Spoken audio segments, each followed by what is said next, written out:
namang kasalanan magmahal ng dalawa. Hindi ko rin naman to sinasadya. Kung pwede ko lamang ibalik ang panahon, sana hindi ko na ginawa yun.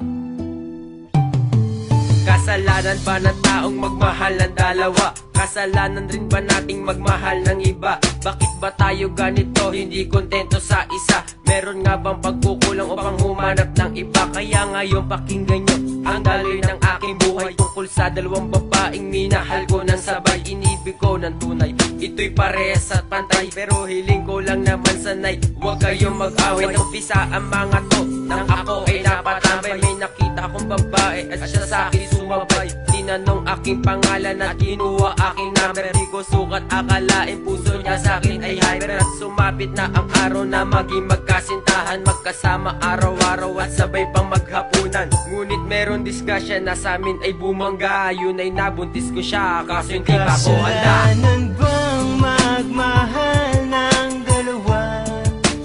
Di ko naman sinasadya. Kung pwede lamang ibalik ang panahon, hindi ko gagawin yon.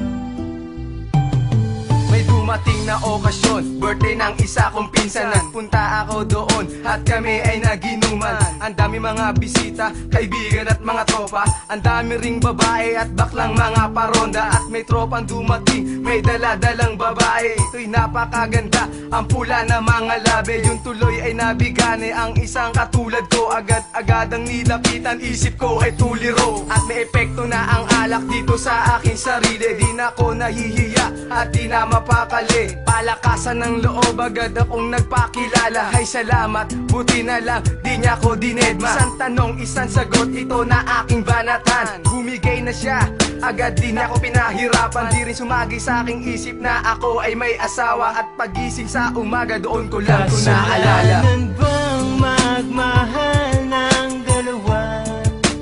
Di ko naman sinasadya.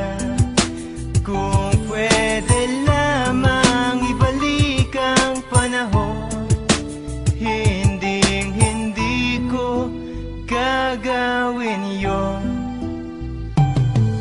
Ako ay nag-iisip kung ano ang gagawin. Iniisip ko na rin kung paano pagsasabayin aking nagsisilbing asawa at ang syota kong isa. Ano kaya ang mangyayari pag nakita na sila? Patay-patayan na ako pag nangyari na ito. Malaking kaguluhan pag ako ay nabuko. Pero sana wag naman kasi hindi pa ako handa na talikuran ng magulang ng tinuring kong asawa. Kasi sila ang nagturo sa akin na maging masipag. Sila rin ang nagbigay sa akin ng isang sagisag. Ang lahat ng problema meron tong solusyon. Umisip tayo ng mabuti para maging konklusyon. Ito aking sitwasyon, gusto kong kalimutan na ang aking naging kabit. Sana'y wag nang humabol pa. At pangako ko na rin na siya ang nakalaan. Makasama ko sa buhay, ligaya walang handa. Kasalanan bang magmahal ng dalawa?